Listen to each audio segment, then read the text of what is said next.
Pemirsa, ratusan warga yang menuntut keadilan atas hak tanah warisnya mendatangi gedung Badan Pertanahan Nasional BPN Singaraja. Namun barikade petugas dari Kepolisian Resor Singaraja berhasil menghalau para pengunjuk rasa.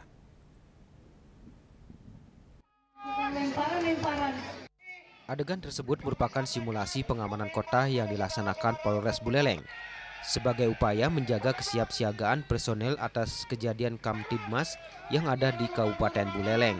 Dengan melibatkan ratusan personel Dalmas serta dukungan penuh dari seluruh jajaran Polres Buleleng, mulai dari reserse, intelijen, hingga Satgas Tindak yang bertugas mengamankan provokator. Peralatan seperti tameng, tongkat, mobil AWC, anjing pelacak, hingga peluru karet turut disiapkan. Dengan simulasi pengamanan ini, Polres Buleleng menegaskan komitmennya menjaga stabilitas wilayah. Upaya ini diharapkan memberi rasa aman sekaligus membangun kepercayaan publik bahwa aparat siap mengendalikan setiap potensi kericuhan. Kapolres Buleleng AKBP Ide Bagus Widwan Sutadi menegaskan potensi kerusuhan dalam unjuk rasa sangat mungkin terjadi karena adanya provokasi. Oleh sebab itu pengendalian massa harus dilatih secara matang termasuk penggunaan peralatan taktis.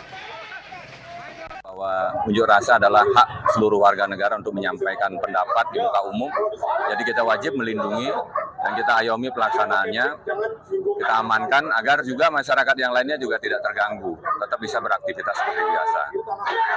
Namun kemungkinan kan dalam aksi unras tidak menutup kemungkinan akan terjadinya kerusuhan karena ada provokator, sehingga aksi unjuk rasa bisa anarkis. Dan kita juga persiapan bagaimana penanganannya, sehingga kita bisa menjaga keamanan dan ketertiban di Kabupaten Buleleng ini. Dipilihnya gedung BPN di Jalan Dewi Sartika Singaraja sebagai lokasi simulasi karena pada kerusuhan tahun 1998, gedung ini pernah menjadi sasaran amukan massa dan berdekatan dengan perkantoran yang kerap menjadi titik rawan aksi unjuk rasa.